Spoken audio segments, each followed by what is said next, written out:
What's up, fam, man? It's your boy Kev, man. I'm sitting here with my boo. Hey, boo. Hey, boo. This is Kevin, and Tanya. yeah, man. So we ready for another episode of Couples Connect, man, with Kevin and Tanya Locks, man. We are excited today, man. Yeah, We are. we got an amazing guest, man. We told you we'll continue to bring you the real, the relatable, and all that good stuff. But today, man, is a special kind of conversation we want to have. Not with just any guest, but this is our family. This is our tribe. This is our people right here, man. So please help us welcome Team Foster in the building. Jimmy and Felicia Foster in the building. Welcome to Couples Connect, guys. Hello. Absolutely. Yeah, man. So, hey, man, I'm excited about this conversation because as we just talked about, Literally. it's a topic, right? It's a topic that we know that we there's probably a lot that goes on, right, in different relationships, but we don't really see it maybe as much as we would like to, right? But the biggest thing, man, before we get into it, let's talk about you guys, man. Who you guys are. We see you repping the Team Foster shirts since 1995. Yes, sir. Tell people, man, how your story began, your marriage, kids, all that good stuff. Let people know who you are. Right. Well, Jimmy and Felicia Foster, my better half. Been married now. This coming July, it'll be 29 years. Been married. Wow. High school sweethearts. So, we married young at 20 and been together since. So more than half our lives we've been together. So we like to say we know each other more than our parents know us now. Yeah. Wow. Because when we left home at 18, that was it. We were on our own with each other. And so, when you get married at 20, you don't know a whole lot about life. Yeah. So you have the growing pains, all of it together. We have 2 adult children, 24-year-old daughter and a 19-year-old son. So unlike, I guess, a lot of marriages that we've seen, we had our kids when we had been married for 5 years when we had our daughter. So we had a little time to get to know each other a little bit. But even at 25, you're still young. And then we were 30 when we had our son. So a little bit more seasoned, I guess, a little bit more, comfortable with each other. And thankfully planned. Both kids planned. We planned our pregnancies like I was on the calendar. We got to get it in. Right. I'm ovulating. So, that's a great story that we get to share with our kids that, they were planned and we wanted them to be here. So, like I said, in all of our years of being married, just learning and growing together. Yeah, absolutely. So tell it, man, what's the secret, man? Almost 30 years. I mean, there's no secret. No secret. No secret sauce. It's just, I believe, of course, it's a daily commitment. It's a daily choice to want to stay married, be married to the same person, for all of these years. And I mean, well, honestly, Jim and I, we kind of made a pact, if you will, with each other when, at some point in our marriage, I guess when we got to about year 7. Yeah. I think about year 7, that's when people say things start going wonky or whatever. And I was like, hey, we in this? And he like, yeah, I'm in it. I said, okay, body bag rule then. Body bag. What that mean? Hey, voluntarily or involuntarily, we each leave out of this world. So that's it, body bag. We out of this marriage till death do us part. Right. So that was it. And we've been rocking since then. I mean, that's crazy because I people talk about the secret sauce, right? About how long, like, how do you make it work?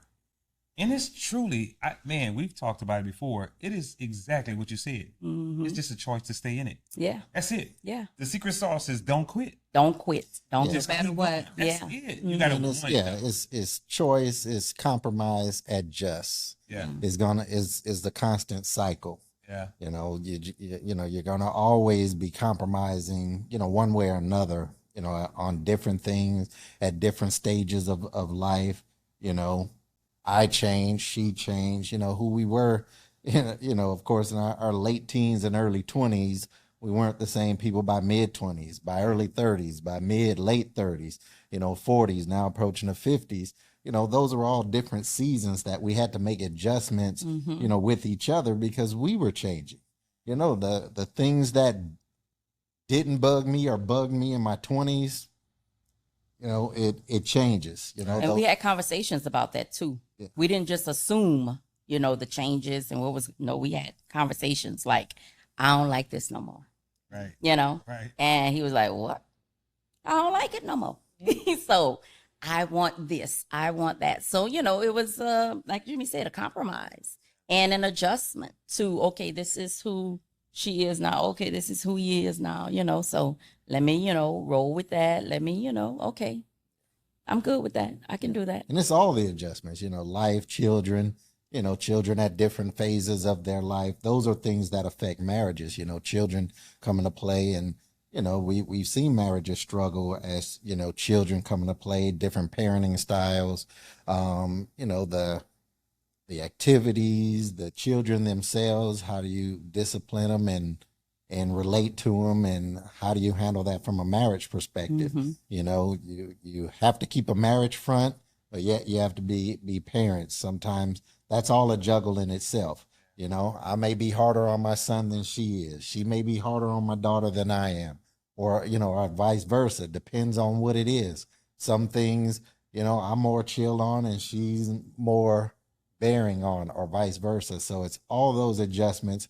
And, you know, sometimes we almost like have to regroup like a team, like, all right, look, you know, here's how we're going to have to approach these children. Cause, you know, I took the approach is like, look, it's them against us. So, you know, we need to make sure we're good, we can handle whatever they're going to throw at us. Cause children are going to play their parents. That's the game that they play. You know, they know that, okay, with this one, yeah, let's go at dad. On this one, let's go at mom. Oh, they must have figured us out. You know, they'll figure stuff out and come at us different ways. So it's just being on point with that. You know, even family. How do you handle extended family? You know, those are little things that can creep into a relationship and marriage. And how do you handle and respond to those? You know, things come up, you know, where, okay, you want to help her do things for your family. What does that look like? Make sure we're on the same page with it, and vice versa with mine. So then there's no feeling of, okay, we're doing it for yours, but you're not doing it for mine. And, you know, and vice versa. How do you handle a those balance? things? It's a balance. I think you just said it. The thing is to be on the same page more times than you are not, you know, and I think if that can happen, and of course, all the things, put God first, you know, make sure you're equally yoked with somebody, because if they worship in this and you worship in that, it probably is not going to work, you know.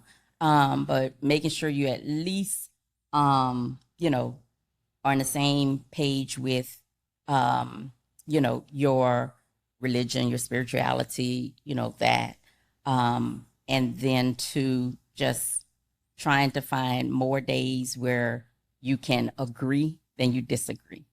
That's really just, you know, the thing. And just be intentional, you know, about your marriage. Sure. A lot of times people get so caught up into the wedding and the planning and what it's going to be like. And then after all the glitz and glam and all of that's over and the fun, and after all that, one day is over, real life begins. I just had that conversation with Jimmy's cousin, because we went to her to their wedding on this past Saturday, and I was talking to her, and she said, "I'm so glad it's all over." I said, "Now the real fun begins, the marriage, you know." And she said, "Yes, now we get to focus on that, you know, and all of that stuff." So, so you know, it's good to be able to pour into, you know, somebody who's just, I mean, like fresh starting out, you know, and you know, and that type of stuff. But just liking each other, loving each other, you know, standing up for each other, having each other's back. Because sometimes you might have to remind, you know, your spouse, you know, I'm on your team. Yeah.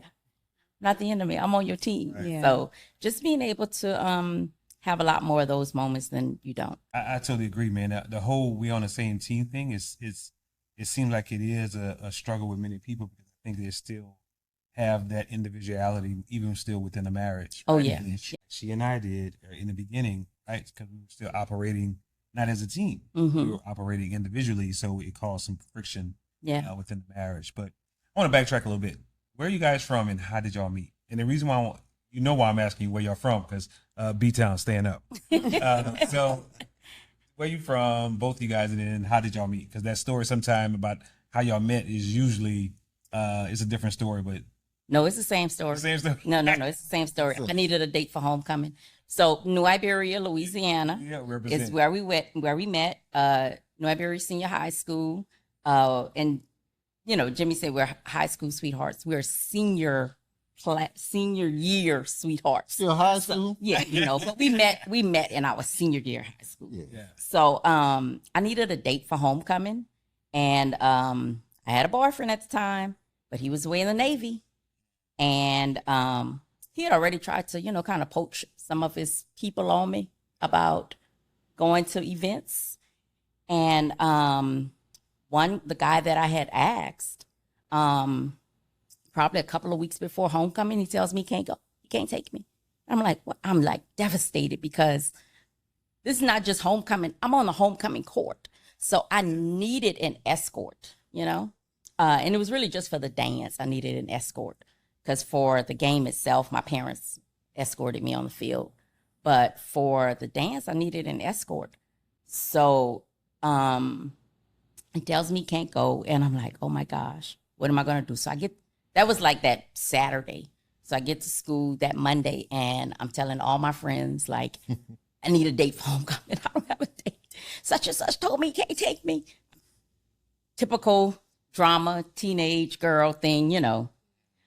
So everybody start kind of putting on their thinking caps who can, you know, take me and stuff. And so one of my friends' sisters who was in, she was a sophomore. And so she says, oh, I have somebody in my class. He's new to New Iberia or whatever. And I was like, not a sophomore. I'm like, I'm desperate, but not that desperate. She was like, no, he's a senior. He's just having to take, you know, civics or whatever class it was.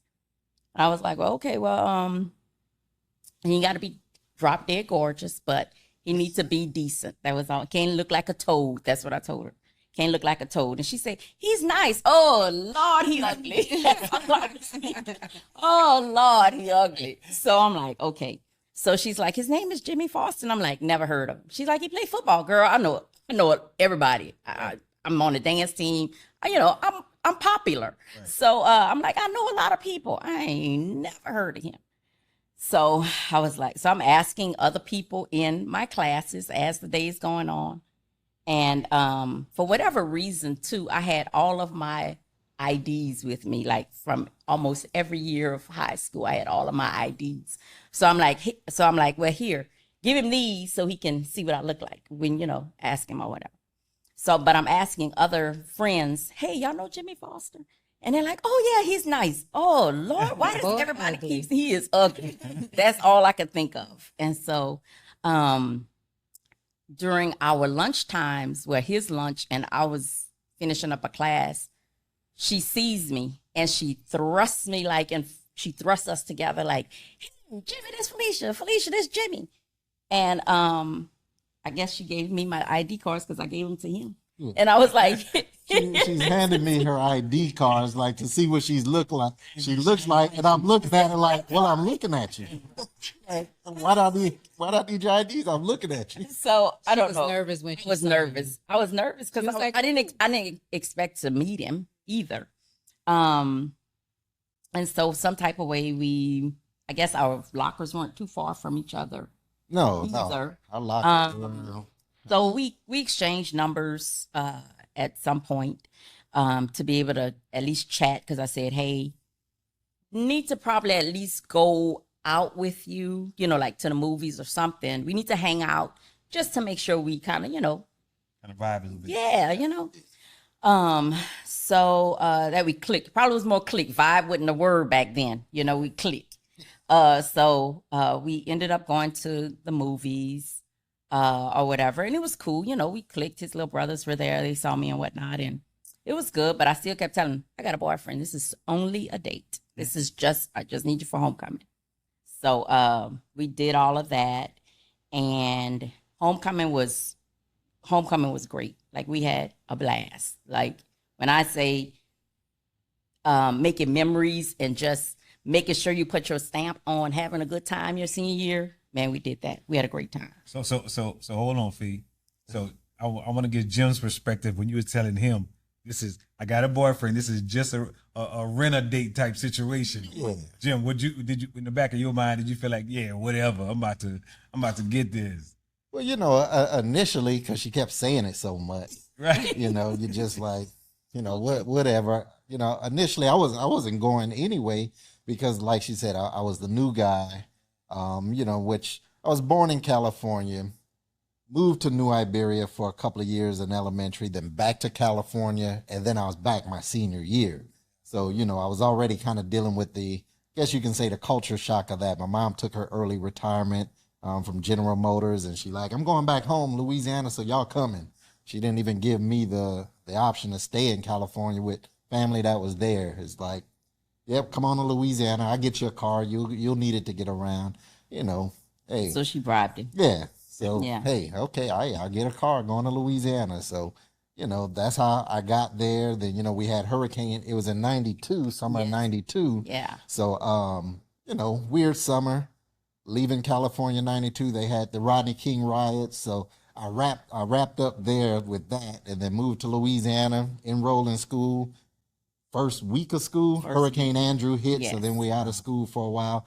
In the meanwhile, you know, football stuff was going on, so probably why she didn't know me, but she had a cousin on the football team who knew me. Yeah. So, yeah, at that point, homecoming coming up, I'm new, don't really know anybody deep like that or anybody that I had interest in asking to go to it. I just figured I had a job, so I was just gonna go to work, make some money. Yeah. But then, you know, the younger sister of the friend that she mentioned, you know, we were in a civics class and whatnot, and she was like, you know, you going to homecoming? I actually thought she was going to ask me, and, you know, and so, but, you know, I'm like, no, I don't, you know, I'm probably not going. I don't know anybody. I don't have a date and whatnot. And then she was like, well, I have somebody who needs a date for homecoming, and, you know, I think you ought to take her. And she was pretty much that blunt dry, like, you know, How she look? you not asking me. So what does She was the middle. yeah, she was the middleman. So, you know, I didn't think much of it, going about my day. And then, you know, after lunch, you know, I'm heading to, I want to say it was my physics class. Heading to physics class after lunch, and then I just remember someone grabbing my backpack and tugging me and turn around, and, you know, there was Felicia, and it seemed like she had an entourage. You know, just turn around She and said she was popular. I Yeah. had a crew. We had our own little crew, our own little clique, our own little, you know, people. yeah. So, you know, got pulled around, and, you know, the friend was like, yeah, Jimmy, this is Felicia. She needs a date from homecoming and everything. And as she's saying that, I'm looking at Fee, and she's handing me IDs, and I'm like, you know, lost this friend. It seemed like a few others were like, so you gonna take her? And then all of a sudden, her cousin, who were on the football team with, he did. I don't even know where he came from. And he was like, Jimmy, you gonna take my cousin to homecoming? And I'm like, All well, kind of I haven't pressure. had a chance to say anything here. All kind of pressure. So, you know, it's like, yeah, I guess I'm taking her. You know, I guess I'm taking her. Got about 5-6 people asking me what I'm going to do. I mean, you know, sure, I was going to take her and whatnot. So, you know, we exchanged information. And, you know, like she said, I had actually seen her a couple of times, you know, near the locker, but I couldn't remember her face. I would always see the back of her Letterman jacket.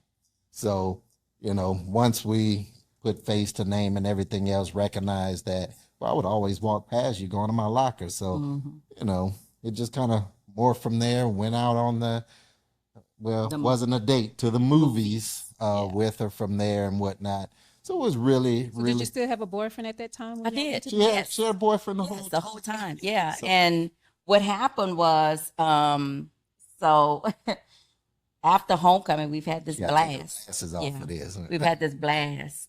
And so I didn't get home till like 4:00 in the morning. But this was because we had like crazy activities with homecoming, the court or whatever. Parents had all this stuff planned, breakfast, social, like after midnight, for high schoolers. I don't understand it now, but we were in a small country town. It was just a thing to do. So, like we went back to the hotel for, hors d'oeuvres or whatever it was. I don't know. This was an event at the hotel. Yeah, it was like an event by the parents. So I didn't get home till like 4:00. The boyfriend calls me and he's like, I was still sleeping. And I was like, hey, well, I'm still sleeping. Can you just call me back? And he's like, why are you still sleeping? I said, well, I got home late, And he's like, okay. So he waits a little while and he calls me back. I'm like, I still haven't gotten up. I'm like tired. And so did he know you went to? Yes, he knew. Yes, he knew. And his brother was still there. So his brother had met Jimmy and knew who he was. I think Jimmy even gave him rides to school sometimes. So at home one time. Yeah. So he was like a little annoyed at this point because he's like, why you I was so late? What you doing? Da da da. I say, look, probably about the third time he called me, I was like, look, this not gonna work. Because what's going on here is you want me to only go with people that you know or that you pick. And this is my senior year. I am not gonna, limit what I do. My goal this year is to do as much as I can because I want to enjoy it, I said, so this is not gonna work. And that was it. I broke up with him that day. The day after homecoming. However, I didn't tell Jimmy. My friends knew that I had broken up, but I didn't tell Jimmy. Jimmy found out by way of another friend. I think Brian probably told. King B. I think Brian told Jimmy. Love. Jimmy, man, you need to go in on and she done broke up with the boyfriend, man. You need to go in on and make your move. Pretty much, yeah. And so when he found out, and I did eventually tell him, probably a week or two later, I told him. I told you myself that I broke up. I guess you did. Yeah. So anyway, he decided to, shoot his shot. Yeah. And 29 years later. 29 years later. We're 30-something years later, here we are. For sure. Yeah. So, but from that night that y'all hung out the whole time. We had a great time. Did Jim make an impression on you Yes. to the point to where it's like, this dude is maybe not on your radar a little bit, or you know what I'm saying, or any kind of Not at that Week point. or so to I talk. waited a week or two before I told him. Remember, But I still, still was that friend don't- zoning him. I was friend zoning your Jimmy. friend zone. even though you're friends on him, you can still have those feelings kind of. Great time with him. Yeah. Yeah. I had a great time. You never Yeah. She was trying to friend zone me. I was trying to friend zone him. I got you. I felt like he was a friend. She But thought she had another candidate. Jimmy wanted that to be more. Yeah.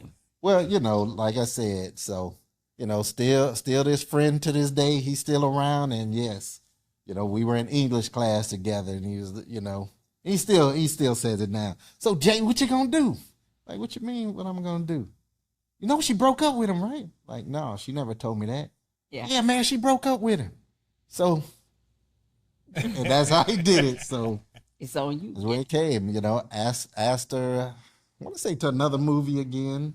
Yeah, and I mean, Burger we're- King. I think we went to Burger King or something like that. Burger King. Hey, movie in Burger King. Hey, man. That was the spot, man. Anyway, Yeah. Yes. Yeah. The Whoppers, man. Yeah, on Center Street, 99-cent Whoppers. Yeah. And, I don't have to think they were 99 cents at the time, but hey, it didn't matter. I had a job. So, Yeah. it was See, affordable. she was good.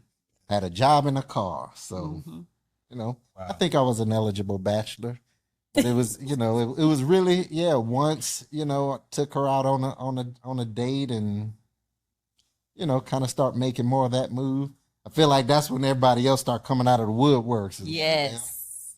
All the girls for wanting to approach him. You It know? was like, Too late. I got my eye on somebody now. Y'all was just saying, "Oh, he nice." He nice. That was it, you know. But then once y'all find out we dating, now all of a sudden y'all got an interest. So But Yeah. anyway, typical high school stuff, Oh yeah. But yeah, so that's pretty Kinda- much. So Yeah. So 10 minutes from dating to marriage. How long was that span? So we started dating in 92, late 92, November November 92.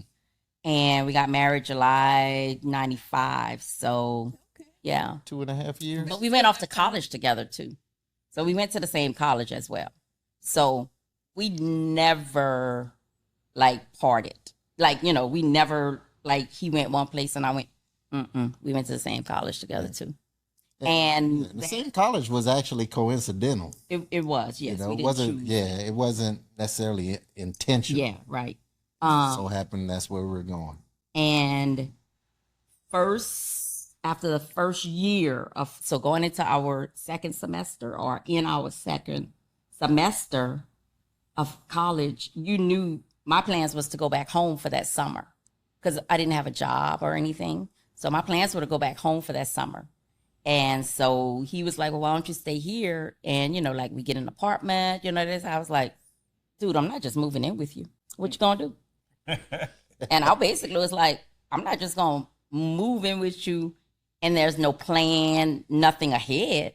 What are you gonna do? So that February of 94, Yeah. that February of 94, he proposed. Yeah. So, yeah. So that was that. So what started off as a rent a date. Pretty much. Turned into a marriage. Yeah. A Yeah. forever marriage. Yes. That is crazy. But 31 years later, something like that. Because we started dating in 92. Yeah. Yeah. And we met that October. We met that October, yeah. Started dating in November. So all of this transpired in 1 month. 1 month. See, she described it all like it was this. It wasn't, it was 1 month, yes. A month and a half. It was like a month and a half. Yeah. Yeah. Month and a half. So it's a trip, man, because even me being from Liberia, you being from Liberia, and Jim came a little bit later. I knew of Felicia, right? But I didn't know, we never really hung out or was ever in the same circles. Yeah. I remember you used to dance. That was probably right. some of it. But it was like you, another Kevin. It was like two Kevins. So I think I would confuse y'all or something like that. So yeah. Yeah. Mm-hmm. And it's crazy because we never really connected until we moved to Dallas. Yeah. Right. Mm-hmm. So all those years, high school and in Liberty, I knew Iberia. Yes. We never was in that same circle. Mm-hmm. But then now, so fast forwarding to Dallas, how long you guys been in Dallas so far now? How long has it been? We moved here in 01, so 22 and a half years. 22 and a half. Mm-hmm. Yeah. Yeah, came in that's- 01. Oh, man, that's not right. 20, it's about to be 23 years. Yeah. So, it's 22 and a half. Half years. We moved here September 21st, 10 days after. 10 days after 9/11. Mm. Yeah. 'Cause the 2001. economy started struggling right Yeah. as we moved here. Right as we moved here. What? Yes. So we were here before you guys? Yeah. Yes. Y'all were here a little bit before us. Yeah. Because it was y'all. Then I think the Placides came. Like they came separately. I think Baki might have came like that May. Uh-huh. Then D came like a little bit later. That's how it was for Kevin. He came that, Yep. what's that, August? It was Right August. after we got married. Yeah. And then I came in November. Eric came around the same time with me as well. Just Okay. and them, and then they, Okay. Yeah. I forgot they were here. Yeah, it was like a migration. Mm-hmm. yeah. It was like it pretty much was that. I mean, we were living in New Orleans. We had bought a house at 22. We had bought our first house, so we were living on the West Bank in Harvey, and so when Brian, once again, be love, man, y'all need to move to Dallas. It's happening out here, successful Black people, all of this stuff and whatnot. So like, okay. So Jimmy came here and interviewed for a job with Enterprise for their, what was it? Manager and training program. Basically, I think you I don't even know that you were really here during the day except for the training. It wasn't a training. It was an interview. The interview. When I got here, I landed here about 9:00 that night. Never been to Dallas, so it was practically sight unseen. But I do remember landing here 9 o'clock at night. It was 100 degrees at night. I think Brian picked me up from the airport. Probably so. I don't know. I don't even remember at this point. Or I had gotten a car rental, but I know I went stay by Brian and Lisa's apartment, got up that morning, did the interview, drove to the interview for a couple hours, and then I drove from there to the airport and flew back to New Orleans. So I really didn't get a chance to really see Dallas, so to speak. So, you know, I like to say we basically moved here sight unseen. We did. We did. We picked it. Internet was kind of new, so we went online, found an apartment where they showed you the best of the best, probably, and picked that apartment in Garland. Probably. They showed you the best of the best. Picked that apartment in Garland, packed up, we didn't even sell our house. We just met with the realtor who sold us the house and told him we were moving, sell our house for us. We gave him power of attorney to sign the contract. So he did the whole transaction with everything, and you know, sent us our little check from the sale, and that was pretty much it. We literally moved here sight unseen. Wow. Had never been here before. Just trusted a friend. Yeah. Yeah. And we moved here basically by faith that it was going to work out. And it was a struggle at first.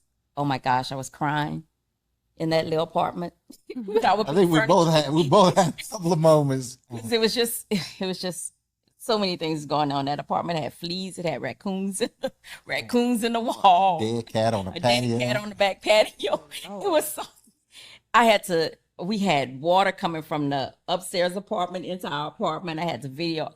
We had signed a 12-month lease, mind you, But you said they showed y'all the best of the best. online. They showed you like the Okay. what was it? Like their model. the model apartment that they showed you.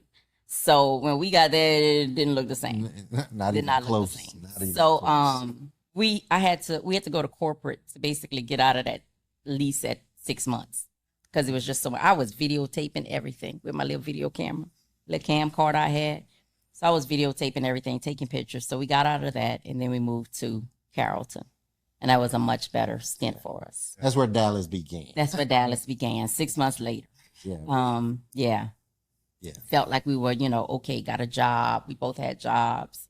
We started meeting more people. We met y'all. We met Sharon, of course, knew Baki, but didn't really know Damien too much. So got to meet them and the Washingtons and just everybody that we, started our little circle, Sure. And we pretty much been rocking with that same circle since we've been here. So Yeah. We went looking 20 at years. houses together. Mhm. We all bought houses. Bought houses, start buying houses in the same regions, and Yep. then there was the baby boom in our circle. Yeah. People started getting, more of our friends that we met out here started getting married. More friends started having kids because it was just 3 kids when we moved here. CE and DJ. Yeah. Those were it. So transition just a little bit, because you mentioned that whole group of people, right? That whole group of people that we kind of connect with, and even still today, Mm-hmm. that's who we rock with. Right? Yes. Same people, Mhm. most of them from Liberia. Yes. And we have And we met some other some other transplants. Absolutely, Mhm. absolutely. But the main thing that I think Tanya and I wanted to kind of really highlight with you guys in terms of with us and our relationship with you is the whole idea of a tribe, having a tribe, Mhm. right? That's important. So that's super important for marriages to always connect and be with other people who are seeking like-minded people who are Mhm. doing the Yeah. same things, Yeah. striving for the same things, Yes. similar at least, who can be there for your support system. Mm-hmm. How important is that, man? A tribe around you, to you guys. How important is that to have that in your marriage when you're trying to do this thing together? That's essential. Yeah. Essential. It is essential to have, like you said, people who are like-minded, have a lot of the same goals. This is one of the quotes that I say to our kids. I've said it over and over, And I even said it to a friend's daughter who just graduated. Show me your friends, I'll show you your future. And when we look back, from time to time, we look back over the years and, evaluate your people and who you're, and we can truly say that we have all progressed, grown, succeeded along the same lines. Have we had struggles? Has it been hard sometimes? Yes. You have your ebbs and your flows, your peaks and your valleys. That's natural. That's just life. But having a tribe, a village is important because of those life events and the stages and the seasons of life that you're going to go through. Having kids is a stage, a season of life that you may need to, reach out to other people who have gone or going through some of the same things. Dealing with adult kids is a different season of life. So we talk to those friends who have gone before us about that phase of life. And two, dealing with death and loss is also another. I think it's a life event that people don't really pay attention to.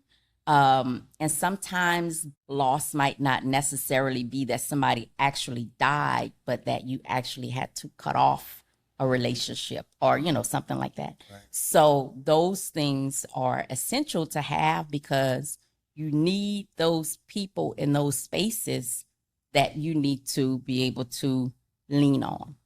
So for us, that's become very, very important. Yeah. I don't know that we would have really survived if we didn't have a village of people. Yeah. When you look back on certain events of your life and just having those people, there to, support you and help you through, certain moments have just been necessary. I know when my stepmom died and, they don't live here. So had to go to near Galveston for the funeral and everything.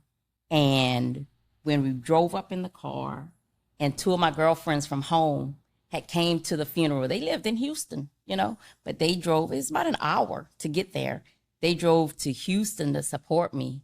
Man, what a big support that was, because, this is my stepmom. Not that that wasn't my family, but that was not my family. So not, right.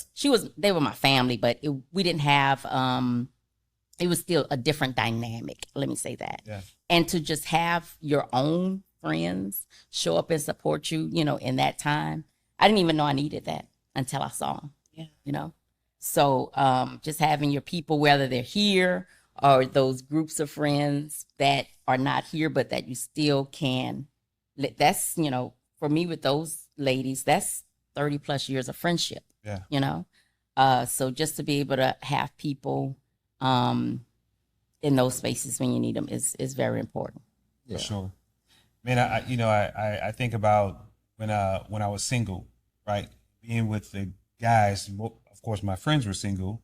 When we get together, the conversation was always different. Mm-hmm. It was, I say different. I knew what the conversation was going to be about. Mm-hmm. Yeah. Now being married, and then now when I get with a guy like Jim, right, or Marcus or Brian, the conversation is totally different now. Mm-hmm.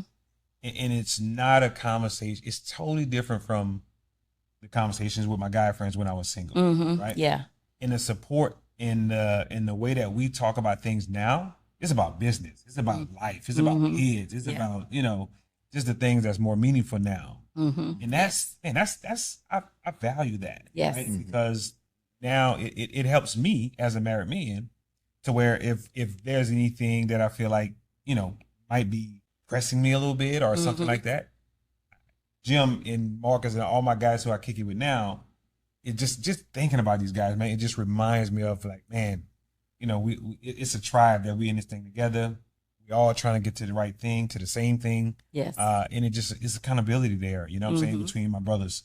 and it's real cool. It's truly like a family. It really is. Yeah. Anything to say to that? I agree with everything you just said. I know our friendship with you guys. I didn't know you guys. I didn't. Mm-mm. I did live in New Iberia for about a year and a half, but I didn't know you guys. So I'm trying. I think when y'all were there, we were in New Orleans though.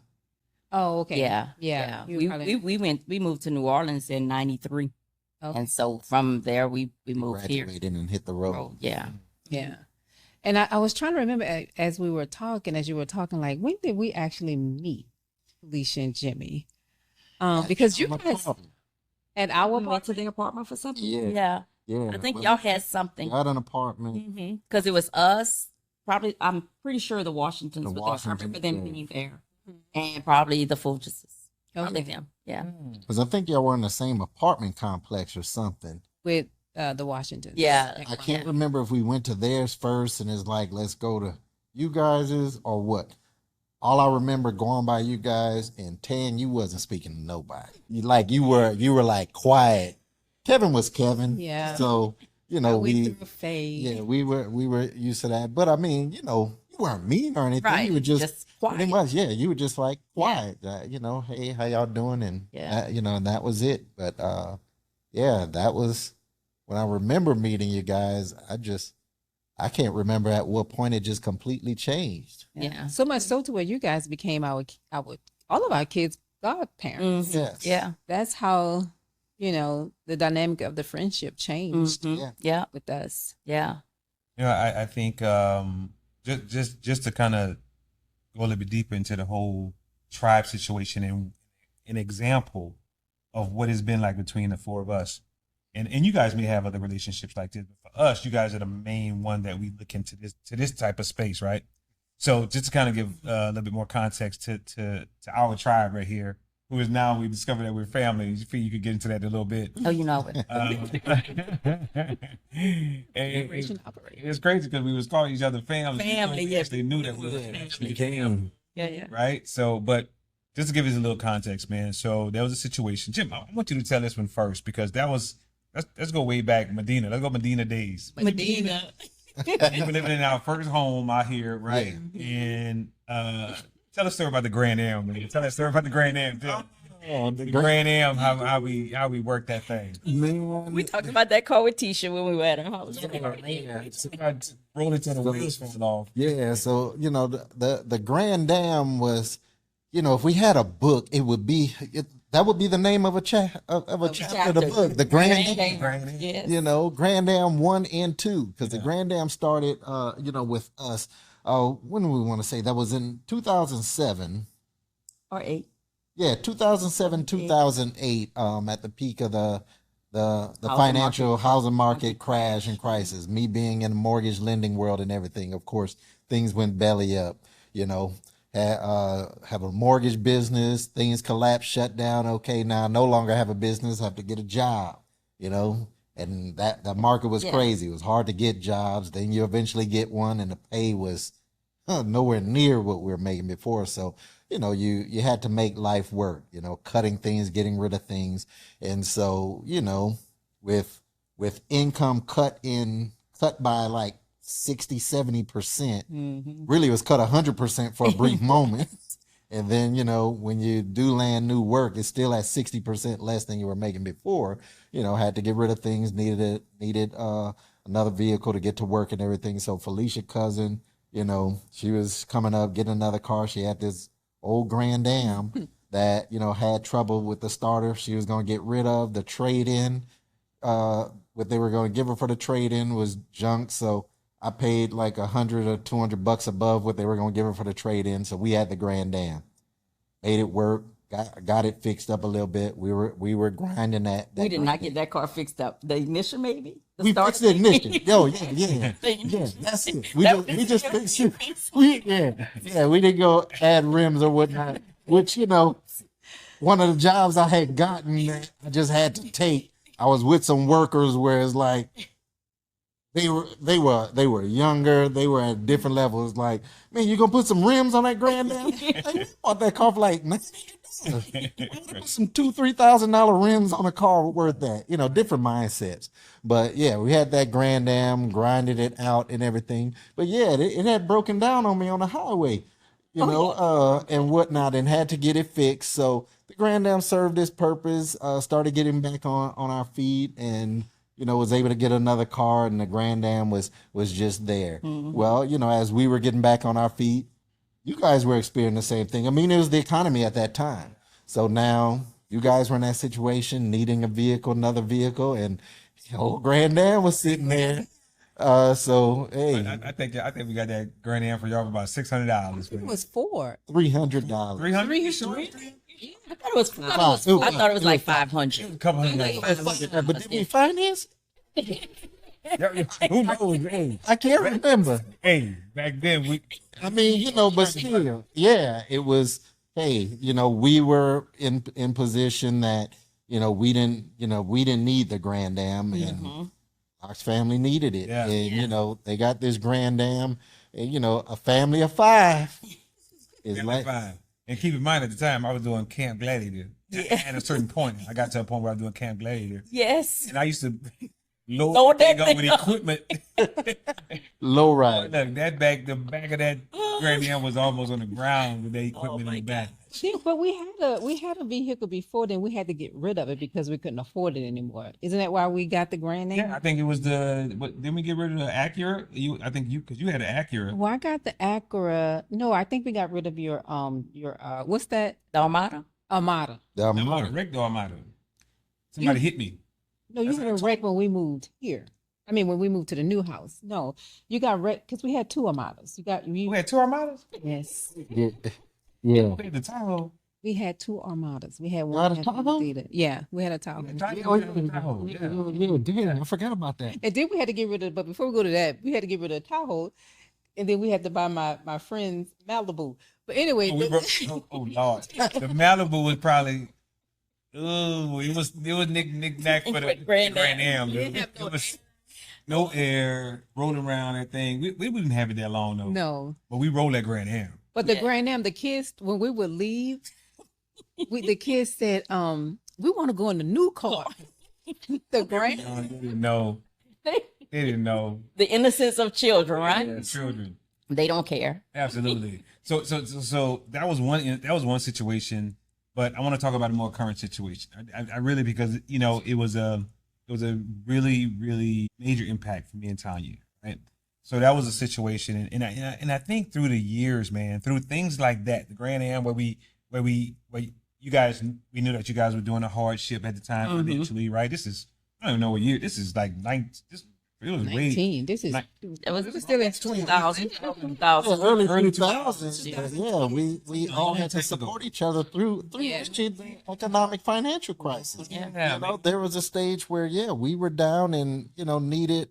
Our tribe needed a car, in all honesty, hey, needed some money fronted. It's Right. like, hey, got money coming in, but stuff is due. Need a little Can you influx, yeah. front us, 1,000, we good for it because I got this coming in, and we had to work that. Yeah. And and that's part of having that tribe to be able to have that, and that trust was built over that time too. And no judgment. Yeah, and no judgment to be able Yeah. to, and we've never shared this with anyone. Yeah. nobody. That's why I wanted to do it on the yeah, podcast. to be able to, do that. Yeah. To have to do it. I had to be able to do it, and for me, it was the hardest thing to, have to do, to ask anyone for that type of help. Yeah. It's not the same like when, hey, we at the store, man, I don't have 20 on me. Can you spot me for $5-10? This is different where, hey, I got to pay electric bill and, Yeah. gotta Gotta feed your family. and things like that, to then have to, ask Yeah. and whatnot. So, that was that Grand Am time frame for us. And then as we were coming out of it, you guys were going in. Yeah. Mm-hmm. Yeah. So, Yeah, that was a really, really tough time for us, not you guys, and I'm pretty sure many people, right? Going through that time frame. Yes. But more recent, we had a business, right? Locks Legacy Salon. It was a salon that we own, and still recovering from Mm-hmm. COVID. Yeah. that whole Yes. market, it just, we had it for what, maybe a year and a half, maybe something like that. But we had a lease on it for 3 years, 3-year lease, and it got to a point because it was around my 50th birthday. Y'all came on, hey, Jamaica.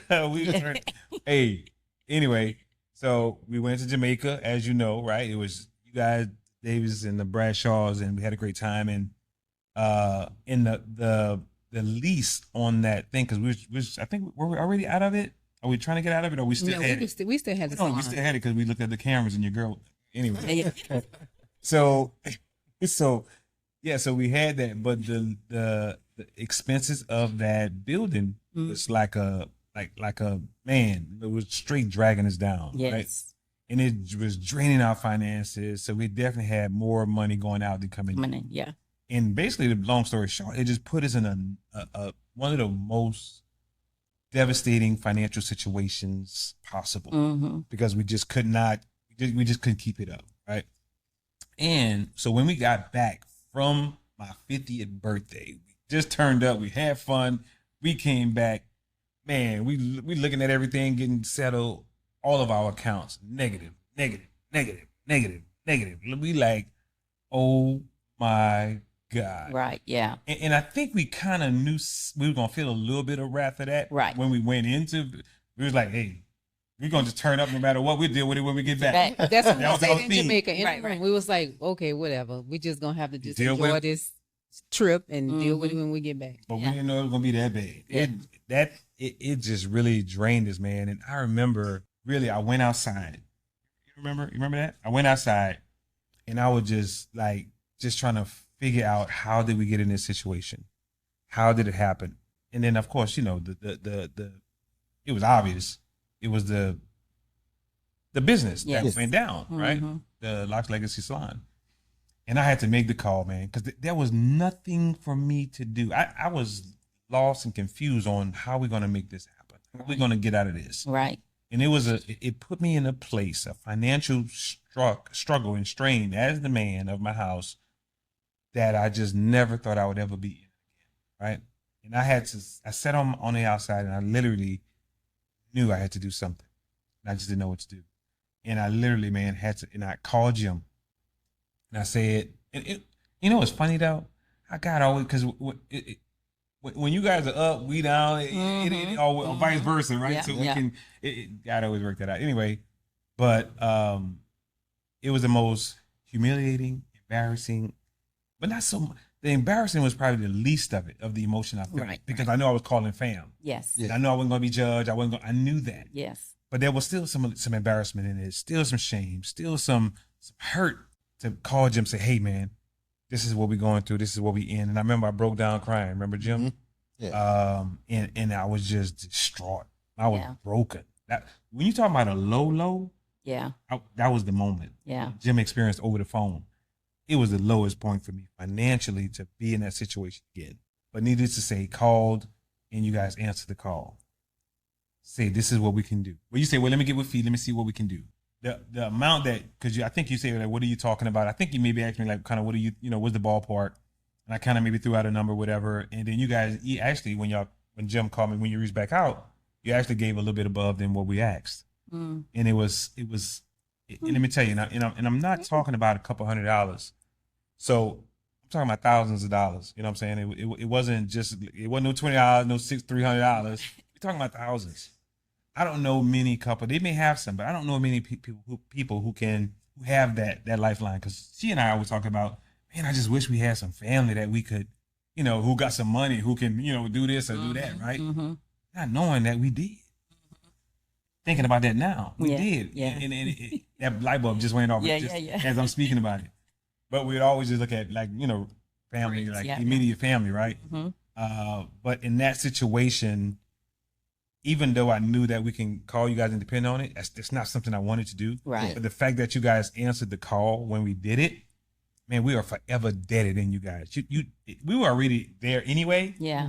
But that moment in that situation was one of the worst situations that we had been in, probably financially, since we've been married. Even worse than the whole Grand Am situation. Yeah. Because it absolutely broke me. It broke my wife. It almost broke our, it put a strain on, I ain't gonna say it broke our marriage. Right. But it put a major strain on our Mhm. marriage. Mm.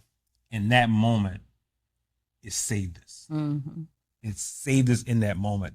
So when I talk about the tribe, that's what I'm talking about. A tribe, not just to kiki and, And when kick we it hang with- out, yeah, right? yeah. I'm talking about when life start lifing, Yeah. when things get real, Yeah. who can you call who gonna be there? Yes. To step up and drop everything and say what you need. Mm-hmm. Who gonna not put your business out in the street and you're gonna hear it later on. Mm-hmm. Who gonna respect you enough to not to judge you and just say, man, we got you. Gotcha. Yeah. We gonna give you above and beyond what you're asking. Yeah. That was Jim. That was major, man. And you guys,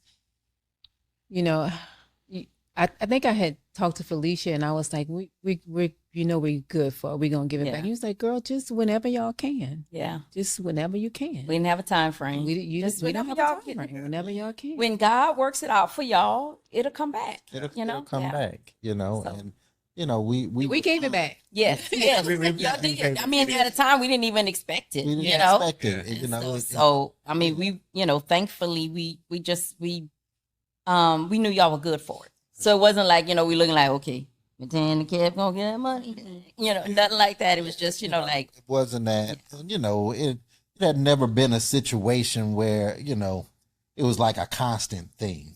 Yeah. Right, I yes. mean, we've all been in situations where, you have those where it's like every time there's a call, what's this money call about?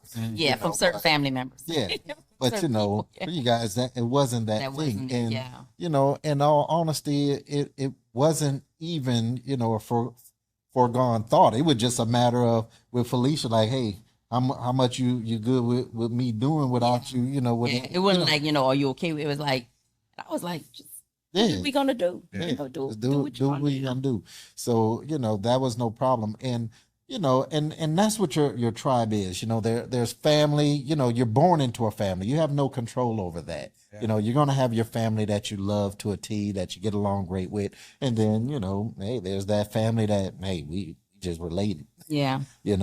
But your tribe is who you can make a choice to do life with. Yes. And and Marcus talked about that, and that's the good thing about building your tribe. This is your choice. You can choose who you do life with, and our tribe has been just that. The people that we put in it are the people we've chosen, and and they're all at different points and at different levels of life that you go to. Everybody, there's everybody that we have, then there's certain situations that Number goes down. that number goes down and whatnot, and you'll constantly make adjustments to that. But yeah, I mean, just became part of that tribe, and that's like a permanent name written in. Yeah. And so when that came up for us, it wasn't a debate, second thought, or whatnot. It was just a matter of, like, you don't need to figure this out. Hey, it's there and done. We publicly thank you guys. But yeah, We love y'all. y'all didn't have to do that. That didn't happen. We didn't have to, but man, but I think it's super important that people understand that this type of relationship exists. Right. That Yes. there are people that you can, if you pick the right people, like Jim just mentioned, if you pick the right people in your tribe, you should always be covered. Right. And I think when another couple can cover another couple cover this couple, that we can just continue to cover each other in all those areas with all those, components, though, the trust, the being able to put your business out there, right? And no judgment and all that stuff, and feeling safe with one another, man, that people need to see that and hear Yes. that, right? That it does exist. Yeah. So for us, it would just, this is a small part of a way of just putting it out there to publicly thank you guys, and also just to let other couples know that, man, if you pick the right people for your tribe, there's no reason why your marriage shouldn't sustain, and you don't have to go through marriage alone. Alone. That's Yes. what- That's the whole thing. You Yeah. don't have to go through it alone, because Yeah. we feel like you guys were there with us, right? Yeah. So, Well, we used to have round tables back in the day. Remember? yeah, for sure. We used to have that too pretty often, Yeah. and we Kids used to have start. I think kids start having it. I think that's a good. Yeah. We used to have the round tables, and we used to have the dinners, and Yeah. like at one another's house, and all those things. So all of those things have just been built upon over the years, Yeah. So, Yeah. yeah. Well, I love it, man. Want to say something? No, I was about to say, now, how are y'all really fam? Oh yeah, man. So I don't know. You know what I mean? So So I don't know. So, but the whole thing again, like we mentioned not too long ago, is that we were calling each other family before we actually really knew. And that's We crazy were how, blood, DNA, family. and that's crazy how sometimes I'm pretty sure many people can relate to. You meet people that you just connect with, Mm-hmm. that's not related to you, Yeah. that you can depend on and feel more closer to them than you actually do your own family. Mm-hmm. And that's how it was in the beginning for you guys and a couple other ones as well. But then come to find out, We are family. we are family. So how did Through good old ancestry, DNA. So when I did ancestry back in 2021, because I have some missing links in my family tree that I'm trying to solve, some mysteries. And so because I was very dead set against doing the ancestry DNA, but the genealogist that I connected with, who also turns out to be an actual cousin, he encouraged me to do it so that he could, help me with those missing pieces. And in doing so, I saw Kevin's uncle on there. I'm like, dude, well, actually, we knew this beforehand, right? But we didn't have DNA. So beforehand, before 2021, I had already pretty much confirmed that, Yeah. when I met Wanda at your house. And then y'all were in New Iberia for a family reunion, and Wanda had on that Cola family reunion shirt. And I was like, hey, who's the Cola? Is that your husband? And she's like, no, that's my mama's family. What? And so after going around and around and around, after going around and around, I finally get to your great aunt, cousin Geraldine, and she breaks it all down to me. And it turns out that your great grandmother and my great grandmother were sisters. My great grandmother was the oldest, and your great grandmother was the youngest or among the youngest. So there was a pretty big age gap difference. Like my great grandmother was probably having kids same age as her, youngest sibling, pretty much. So because cousin Geraldine remembers going to my great grandmother's house as a young girl.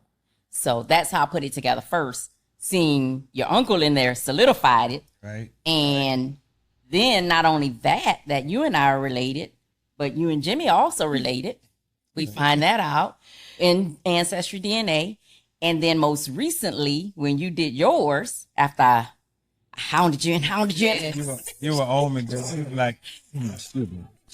You finally did yours. And lo and behold, we are double kin on my mama's side. I have not figured that out yet. Maybe one of these days I will. Maybe I won't. And I still haven't figured out how you related to Jimmy. But needless to say, our kids are triple kin.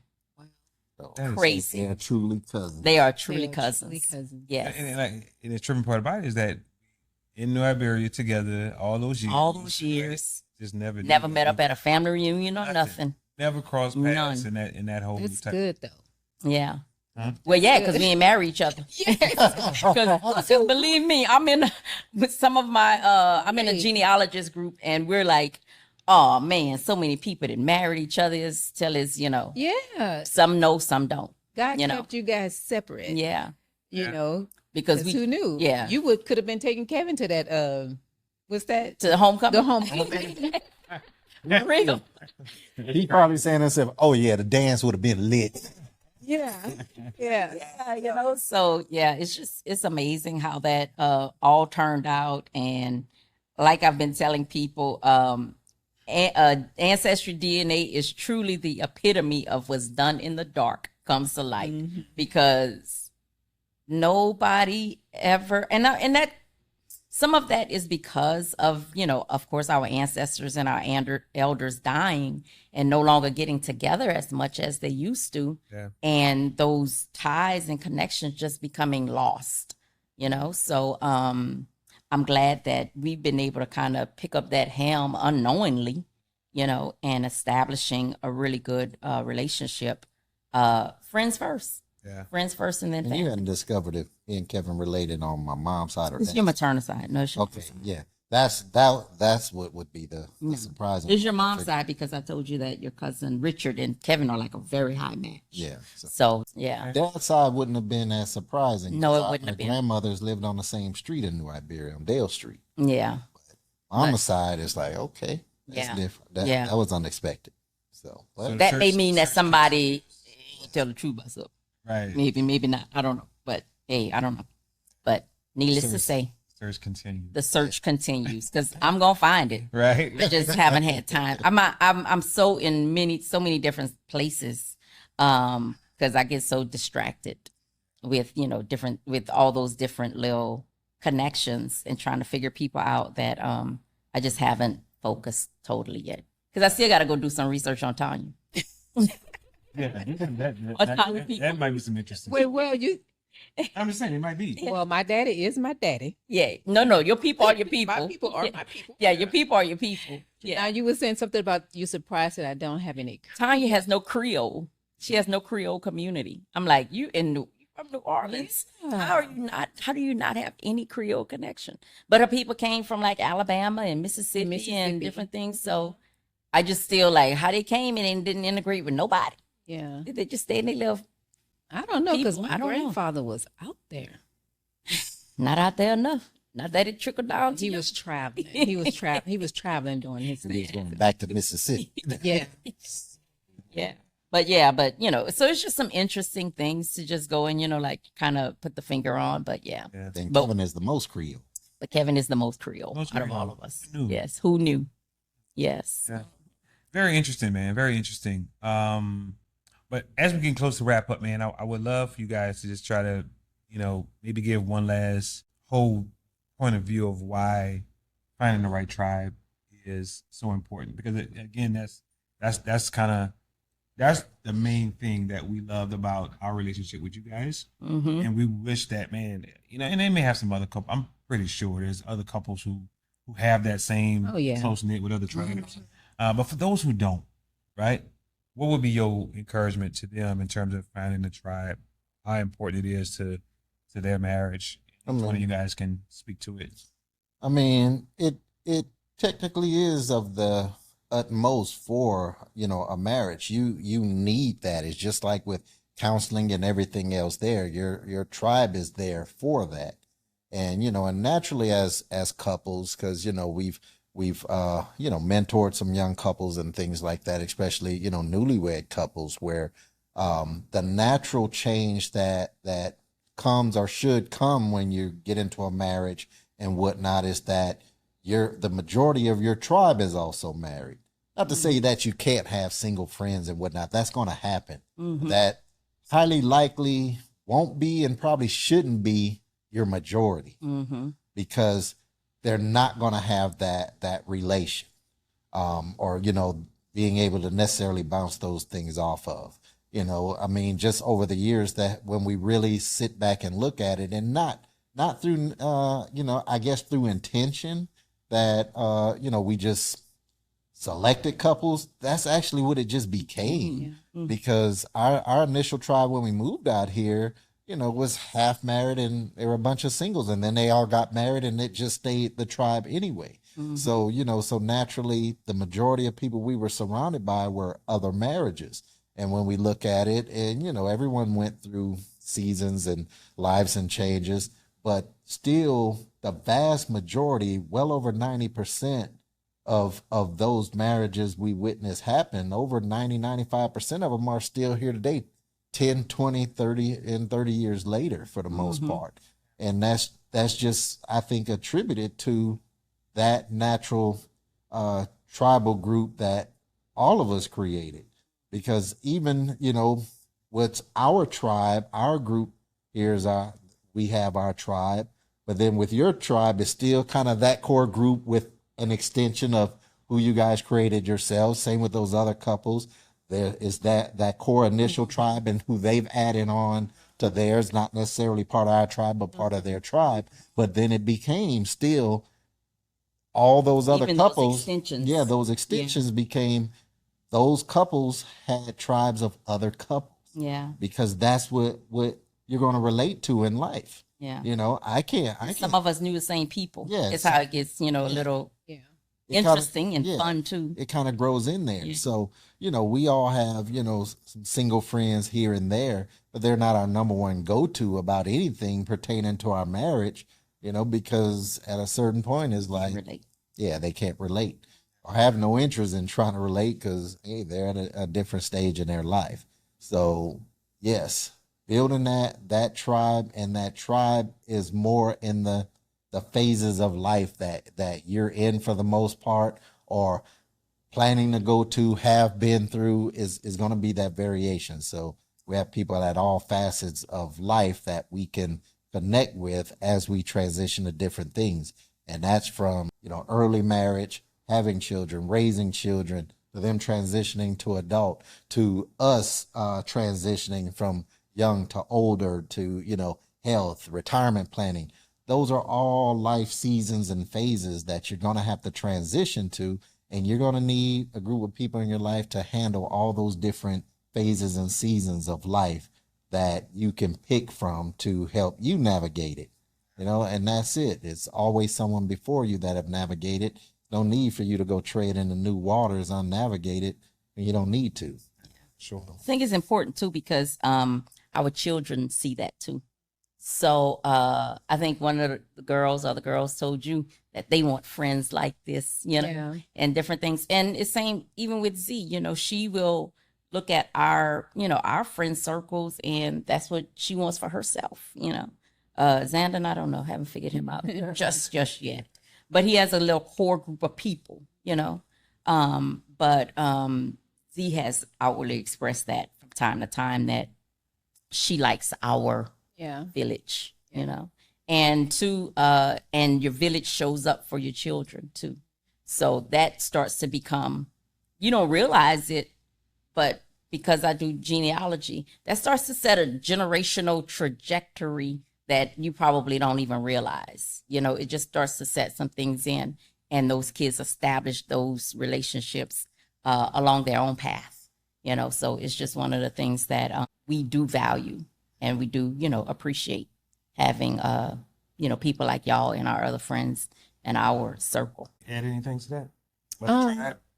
The tribe. Yeah. Like she said earlier, the girls, we were at Brianna's graduation party, and Felicia and Sharon were sharing with the girls about college and schools, and so was giving them some pointers. And afterwards, on our way home, our girls was like, man, that's the type of friends that we want. We want friends like that, who can help us and or help our children when we have kids and that kind of stuff. So that made an impression on our kids, And I text her and Sharon, I said, thank you so much for impacting our girls the way that you did, so. And we just talking. We just talking. We didn't. It wasn't anything intentional. It was just talking, you know. But it actually, made an impression on them. And to that point, what I said to them was, and this is to the point of the tribe, is that I said, it's good to know that I can turn my back. And you're talking to our girls to inspire them. Yeah. However I worded it, and not tear them down. Yeah. So. Wow. Yeah. So have an amazing tribe, man. Find you a tribe that supports you in all kind of ways. So because you got to cover each other, man. You're going to go through some things. If you're going to be in a marriage for any, if the plan is to be in a marriage until the end, right? Till you body bag, right? You're going to go through some things, man. So the important thing is to find you a tribe that got your back. Find your tribe that's going to support you and be there for you. It doesn't have to be anything monetary, but the fact that your tribe is there to support you and respect you and won't ever judge you, that judgment piece is huge. Won't ever judge you because we're all going to go through some of the same things within our marriage. So make sure you find your tribe, man, that can cover you and you cover them the same. Because as we in this thing together, baby, it's Couples Connect. That's how we do it, man. So again, this is Kevin and Tanya Locks, man. Couples Connect, and we out. Peace.